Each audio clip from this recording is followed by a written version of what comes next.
Happy Labor Day to all my Canadian viewers, and welcome to and thank you to all our viewers all across the world for joining us on the 6th episode of 10 Limited series of Let's Talk with Sandy, where we bring awareness and give a voice to the survivors of domestic violence, as well as men and women who are looking for ways of being empowered in their lives. My name is Sandy Mack, and I'm a certified life and health coach. I coach clients on ways in becoming empowered after abuse, trauma, illness, health, or even life setbacks. I am also the author of The Unwanted Wife, a #1 Amazon bestseller, and I'm excited to let you know that the prequel of The Unwanted Wife, The Ungracious Daughter, is set to be released in November. Now for our main topic. I am very excited to introduce my guest today on Let's Talk Live with Sandy, my very good friend, Merina Ripley. Merina is a public educator with over 20 years of experience in the classroom. She has worked both as a classroom teacher and a literacy lead. She is the author of the soon-to-be-released book, Tapping into Greatness: How to Calm, Connect, and Connect Classrooms. She has been using EFT tapping in the classroom for over half of her career. Merina is also a survivor of domestic violence and abuse and is an advocate for others who might find themselves in these situations and these circumstances. Finding her voice was not always easy, as she was raised in a generation where children were to be seen and not heard, as I was. Her grandmother was a Mi'kmaq, I hope I'm saying this right, medicine woman. Merina is an EFT practitioner and wants to share this skill with others. She is a graduate of St. Thomas University, where she earned a Bachelor's of Arts and Bachelor of Education degrees. She earned a Large T Award from St. Thomas for her outstanding school achievements, including being a writer and editor for Aquinian. She is a recent graduate of Acadia University, where she completed her master's in theology. She's a military spouse and a mother of 2 grown children. She has 3 grandchildren. She doesn't look like it, and hopes that they can grow up in a world filled with passion and love. Merina is an avid reader and usually can be found curled up with a good book. When not reading, she can be seen walking her dog Buddy on the beach of Grand Lake in New Brunswick, Canada. Thank you so much for joining us, Merina, and happy Labor Day to you. Yes, happy Labor Day to you also. So before we delve into our topic for today, let's tell everyone, our topic for today is facing your own trauma. But before we go into the topic, can you explain to our followers and our viewers what exactly is EFT? So EFT stands for Emotional Freedom Technique, and it was created by Dr. Gary Craig. Dr. Gary Craig was looking for a useful tool to help his clients and to help himself. And he studied what was called thought field, TFT, thought field training. And he studied that with another psychologist. That psychologist was selling the training for over $100,000. And Gary Craig invested the $100,000, took the training, and then created an easier system so the rest of us could use this in our everyday life without having a PhD in psychology or philosophy. He created EFT, and it stands for Emotional Freedom Technique. Wow. And what it does is it uses the acupuncture pressure points that have been used for centuries in Chinese medicine. And by simply tapping on these pressure points, you can release emotional traumas, wow, negative feelings, or even limiting beliefs that have been holding you back. And these areas where I'm touching now are where the pressure points are. And all it takes is simple tapping. So it's really quite magical and very beneficial. I definitely want to learn more about that. We will talk privately about that. It is something that I had been looking into in regards to stress and also for health issues. So I will definitely talk to you about it. Well, thank you so much for that insight. So today we're going to be talking about domestic violence and abuse. And I'm excited to talk to you about this particular topic, as I'm curious to know why you're willing to come out and talk about facing your own trauma. As many survivors, including me, are still afraid, ashamed, or guilty to talk about it. In fact, even I took a couple of years before I can even talk about it. And sometimes it still makes me feel a little bit of anxiety, even thinking about sharing my story, even after writing my book. Because yesterday I had an interview with Ken Ramprasad. He has a radio show and he goes live. And I still had a little bit of anxiety talking about my trauma. So why do you want to talk about facing your own trauma? Well, I believe that it can help other people who hear our story, who maybe are going through something similar, and it can empower them to lead a more positive, productive life. For sure. Do you think that domestic violence is a social or economical or racial or cultural issue? I think that it touches on all of those different areas, and all those different areas can affect a person's experience with domestic abuse. So For sure. I think it Yeah. affects us in all those different areas. Yeah, I agree with you. So how about if you share a bit about you and about your trauma so that we know how we can face it, and then I'll probably have some questions after. Great. So I was married very early. My husband and I were married at the young age of 18 years old. And my husband joined the military. And so I immediately found myself as a military spouse. So my husband was in the artillery unit, Mhm. and our very first posting was Shiloh, Manitoba. So we lived in Shiloh for 3 years. And while we were there, my husband took part in a number of training missions. And one of the missions that he did was overseas. And it was meant to be a peacekeeping mission, and it was a peacekeeping mission. But at the time, Cyprus was relying on the support of Canada. And while my husband and his members of the military were there, Canada announced to the world that they would be pulling back their support in Cyprus. And so what happened was it created a lot of turmoil within the country. And so when my husband returned, he was only 19 years old, and he returned having PTSD. Yeah. We did not know this at the time, and many of the men that returned like he did. He was dependent on alcohol. He had become an alcoholic over the tour. And he had PTSD. So shortly thereafter, we were transferred to New Brunswick, which was wonderful because that was home for me. So we were very close to my family, and I enrolled in university. So I began to expand my ideas of what normal life should look like. I was taking Psychology 101, and I began to see patterns in my life that didn't really sit well with me. I was like, okay, so I was learning in textbooks about what a positive Yeah, I know. marriage would I look did like. Psychology 101 Yeah. too. Oh, yes. Yes. And it really opens up your mind. And so I was beginning to realize, oh my goodness, my home life that I grew up in, my childhood, was marked by abuse. Although my parents loved me dearly, both of them loved me dearly, and my 5 sisters loved me, there was patterns and behaviors in our family that were marked by abuse. So, and then I began to look at my marriage and my relationship with my husband. And at that time, he began to fall apart.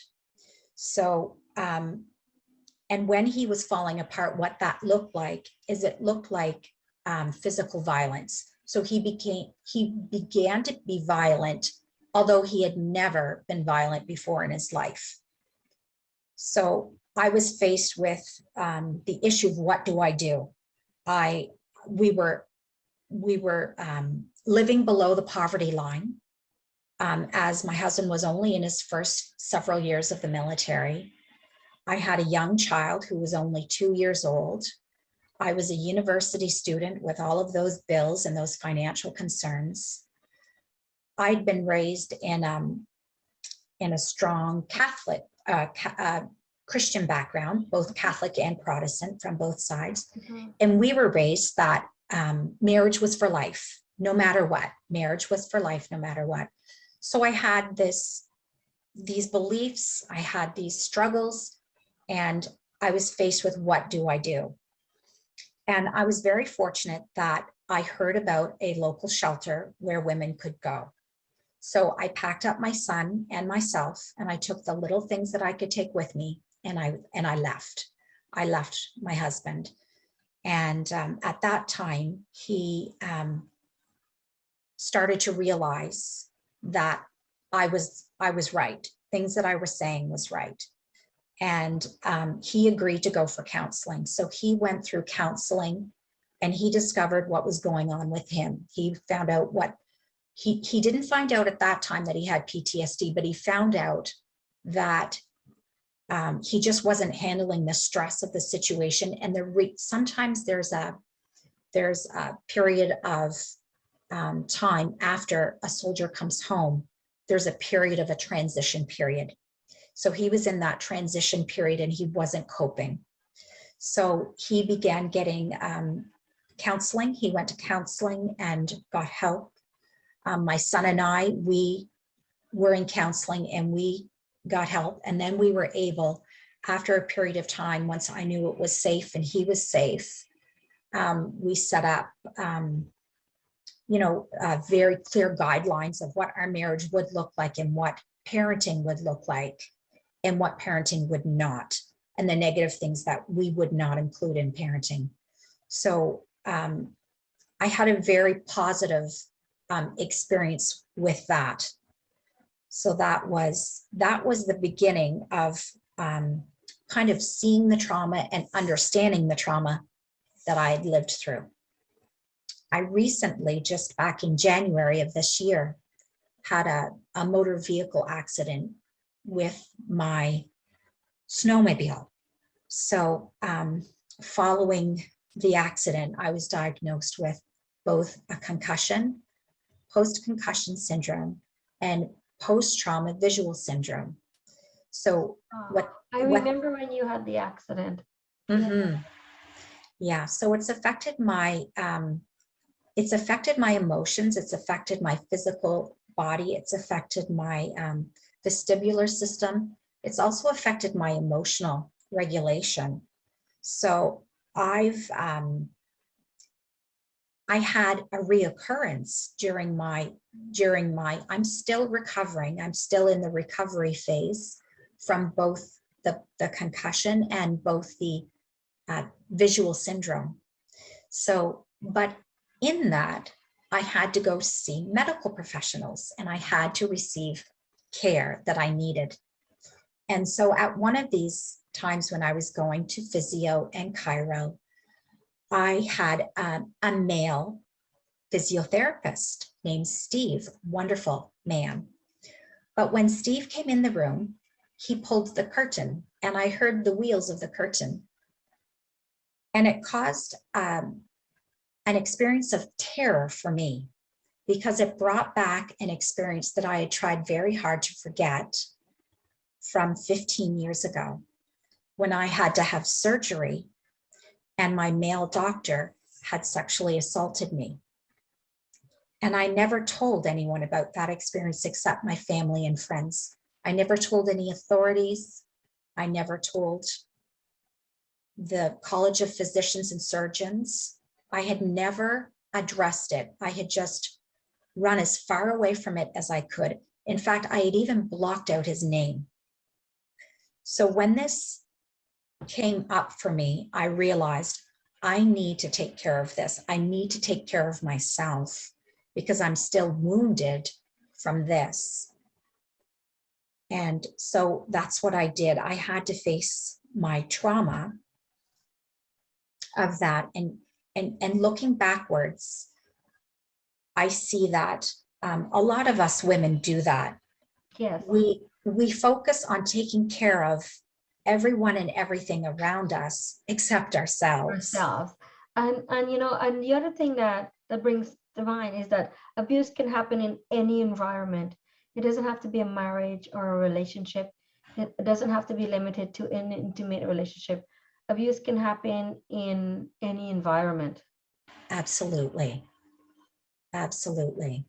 And sometimes we feel very disempowered when the person that is perpetrating the abuse has a position of authority. Yeah. Like, for instance, if it's someone in your church, Mhm. or if it's a doctor Mhm. or a professional who you've gone to see, you may feel as if your word is not as valid or will not be listened or heard.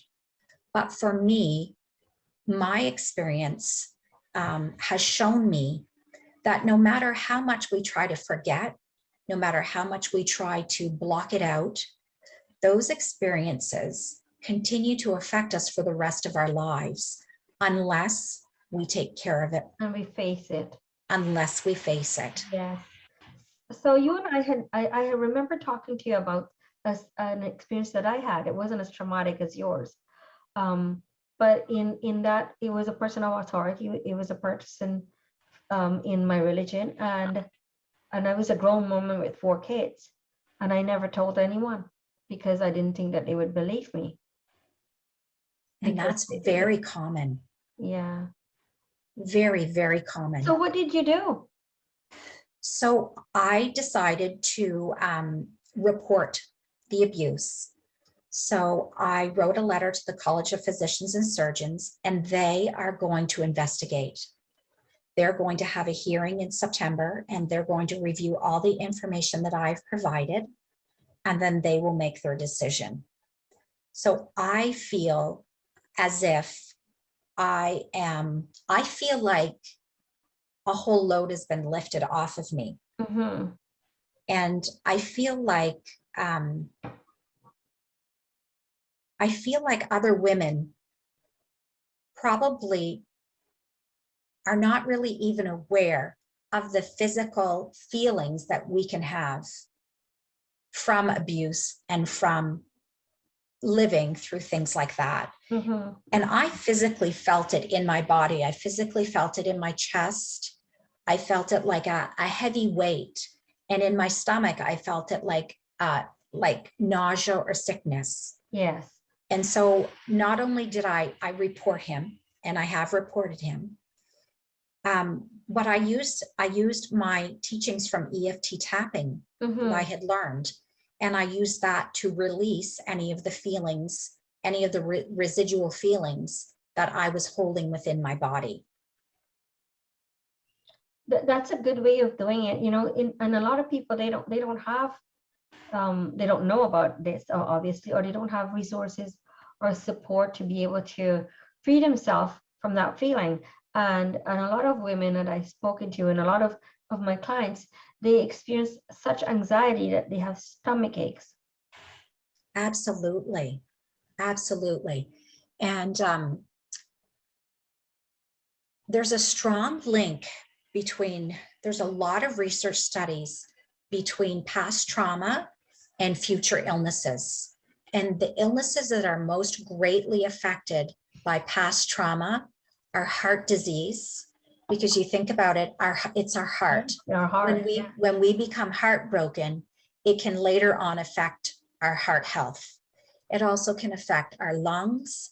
A lot of domestic abuse survivors survive and then later are diagnosed with heart disease, lung cancer, diabetes, autoimmune diseases, depression, anxiety, panic disorders, even mental illness. And that's as a result Yes, of the trauma of the trauma and remaining in the body. Yeah, I'm doing a lot of research on that right now because I was diagnosed with autoimmune. I have hypothyroidism and celiac. So I'm doing a lot of research on the trauma that I had to face and the trauma that I experienced and how it relates to my health now. So I am glad that you brought that up. Absolutely. There's a definite link between the two. But by facing our trauma, I know in our society, especially in our, we're so, in our society, we are so, we all have an increased social media presence. Yes. So we have Instagram and we have Facebook and Snapchat and LinkedIn, and it's not popular to say you're anything except perfect. Perfect. Yeah. You know, Yeah. society and social media, they want, you know, perfect Nobody smiles. wants to listen to your heart or your heart health or your autoimmune Right. diseases or your celiac. Nobody wants to listen Right. to that. Who cares? Right. But really, the only way to face it is to bring it to light.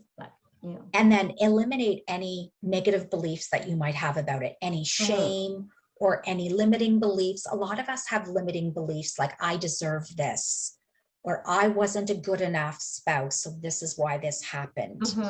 Or I wasn't a good enough mother, and that's why this is happening. But only by looking at those beliefs and challenging them and working through them can we really be free and find that state of bliss that social media says that we should all be living. Should all have. Yes. Yes. You know, and going back to your relationship with your ex-husband, so did you live with him again? Like, are you? We did, yes. So yes, we were separated for some time. I think we were separated for about 6 months. And during that time, he received help in counseling, and we were able to mend the marriage and carry on. So I was very fortunate in that he wasn't the typical criteria of a domestic violence abuser. He didn't have the pattern. He didn't fit the criteria. It was more situational for him, and that's why this was coming out. It was his PTSD and the situation of coming back into the country and back into Canada. Right. And so I was very fortunate in that way that he was willing to get help, and he was willing to find out what was happening with him and why he was acting so contrary to his normal, amazing disposition, because prior to this, he had been the most loving, patient, kind man you could ever meet. Right. And so it was his environment that I would say that was his environment. Yeah. And the mental health, his mental health, the negative mental health piece was coming into that. Right. So yes. So going back now, I know I'm flip-flopping. Now that you've reported this physician, so what's the steps that you had to take? So I want to, like for our viewers to know, if something like that happened to them. I mean, we were all in Canada. You obviously are in New Brunswick, and most of us are in Ontario, but still Canadian laws do stand strong. So what steps did you have to take to do such a thing? Well, I spoke to my family doctor about it, and he let me know that complaints go to the Provincial Board of Physicians and Surgeons. So each province in Canada has a provincially regulated board that regulates doctors. And so what I did is I documented what had happened to me. I documented how it was still affecting me to this day. I documented the what had happened when I went to the physiotherapist office, and how it just put me into a state of terror. And then I sent it to them, and then they opened a case. And what they do is they convene as a board, and they review the information. They give the doctor a chance to reply to it, and then they make their decision. So in every province has a board that governs and looks at physicians, doctors, and then there's a separate one for dentists. There's a separate board in each province that governs dentists as well. I see. Yeah. Because people might not even realize that they can make a report, or they can file a complaint, because we just take it and then move on. So a lot of women just take it and they move on, and they just, because they don't want to feel ashamed, they don't want to feel guilty about it. So they just take it and they move on. But like I did, like it wasn't not like I wasn't like raped, or I wasn't like sexually abused, but I was touched inappropriately by someone, you know, that is from my religion. He was a priest, like a Hindu priest. And I didn't do anything about it because I didn't think anybody would believe me. He was respectful. Everybody respected him, and I didn't do anything about it. So, and that's a lot of times that's what happened to a lot of women in you know, if they're going to church, or if they're going to temple, or if they're in a doctor's office or a dental office, and it happens, we just take it for what it is, and then just, you know, put it aside. And we shouldn't No, do we that. shouldn't. We should No, face we it. shouldn't. It is trauma, and It we should is. face it. And eventually that trauma will, you know, evolve, and it might be, it might produce other emotional or health issues, you know. Absolutely. Yeah. And abusers count on the fact that victims probably won't speak up. And that's where they get their power. They get their power from no one speaking and no one knowing. Because if people knew that this surgeon did that, they wouldn't go to see him and he'd lose his power. And now that the governing board knows, they could remove his ability to access women. But as of right now, he has full access to women.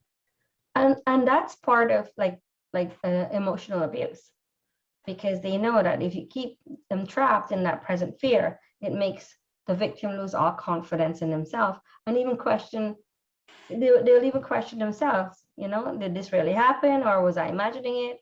I question myself. Did I imagine him touch me? You know, and that's what we do. We lose our confidence in ourselves, and then we question if it really did happen or not. Absolutely. Absolutely. So, you know, I want you to see if you know, like if you can go further into sharing about facing trauma, and what advice you would give to the viewers if they were to go through such a thing. I would advise them to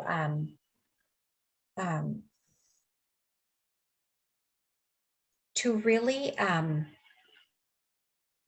put themselves first. It's kind of like in the airplane when the gas mask drops and you have to put the gas mask on yourself first. Then you can take care of the children that are with you or any other dependent people. But if you do not take care of yourself, report it, stop the abuse, and take care of your own health, you are not going to be able to help those around you. You're not going to be able to be the best mother that you can be, or the best wife you can be, or the best sister you can be, or daughter that you can be, because you're affected by this trauma. And it affects everything that we do. It affects our emotions. It affects our physical capabilities. And over time, it leads to illness and disease in the body. And then when we are sick and when we are ill, it's even more difficult, because then not only are you dealing with the trauma, but you're dealing with an added illness on top of the trauma. Yeah.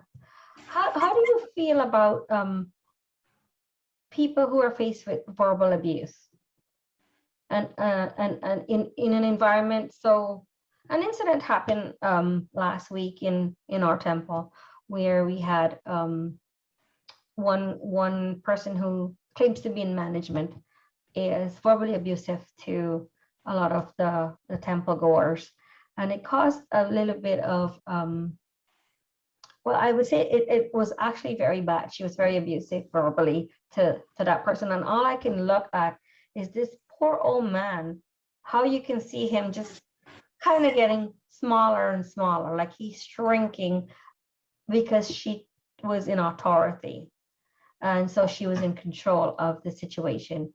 What advice would you give our viewers if something like that should happen to them? Verbal abuse is like a toxin. It's toxic. It's absolutely toxic. And sometimes what it can do to us is it causes us to believe things that are not true about ourselves or about other people around us. It can really change. It can really shake our self-esteem, our confidence, our self-efficacy, like believing that we can do hard things. It can really beat us down. And like you said to the gentleman that you saw, you see that he's almost physically withering under the abuse that's occurring. And that's such a great example of what verbal abuse does. It's an attack on the spirit and the soul. Yeah, And it's heartbreaking. it is. And it was heartbreaking to watch, a person who was once a board member. He was board member at this temple. And to watch him being abused like that was just heartbreaking. And I can just see how, you can see the face that, like everything just went smaller and smaller and smaller. And it was just sad to see. And you're right, verbal abuse is so toxic. It's something that you can't take back. No. And it's an attack on that person. It's just such a horrible attack, And I know as a teacher, I've had incidences in the past with parents that were quite abusive. And I've been very fortunate that I had administration that was very supportive of us and taught me right from the get-go as a brand new teacher, do not accept verbal abuse at any time. And so she said, all you need to say is, this conversation is ending now because this is verbal abuse. No, thank you. And no, thank you is a great, you're being kind, you're saying thank you, you're being polite, but you're also saying that the verbal abuse is not going to be accepted. So if you find yourself in that kind of situation, and you cannot walk away, you can just say, no, thank you.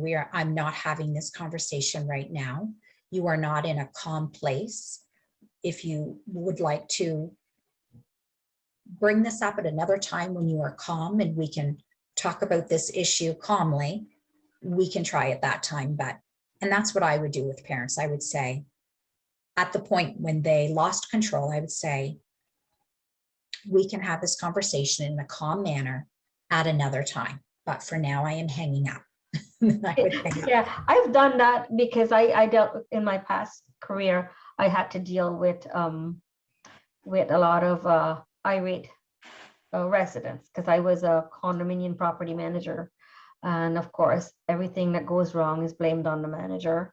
I still do this part-time and I still get people abusing, like verbally. And I actually recently had someone who, if I didn't lock my office door, would have probably been a little bit of a violent person. And so, yes, you do have to stand your ground. You do have to have courage and strength if you're in situations at work that, in that environment where you would encounter verbal abuse or physical abuse. You have to know how to handle that and how to get help. And one of the things is, you're right to say no, thank you. No, thank you. No, thank you. I'm not thank going you. to do this. Yeah, no, thank you. We can have this conversation another time. Well, lastly, I want to encourage all the followers and viewers that, if you're in any kind of situation where it is abusive, or if it's violent, or if it's even verbal abuse, or any similar situations, please reach out to us and we can find help for you, or we can offer you advice, or even coaching that can validate where you are in your situation. But mostly remember that you're worth it, that there's so much more to you than having such a bad experience. There's a lot more to you than that. And no matter where you are in this journey, you can make it better. And the better place is after you close the door behind you and you're safe. So Marina, if you want to have another go at giving some advice to our viewers before we close off for the evening. Okay. I would just remind our viewers that as women, we are a very generous gender. We give to our spouses, we give to our families, we give at work, we give to our community. But the most precious gift that we can give is to ourselves. Give yourself the gift of love and acceptance and say no to any form of abuse. That's good advice. Self-care. Self-care. Self-care. Well, thank you so much for being my guest on Let's Talk Life with Sandy. It was very enlightening, and I definitely want to learn more about EFT. Wonderful. Thank you, It's something Sandy, for you and I having will be me. talking about. Yes, thank you again. Thank you. Have a good evening, everyone, and enjoy the rest of your Labor Day. It's back to work for me tomorrow. Bye.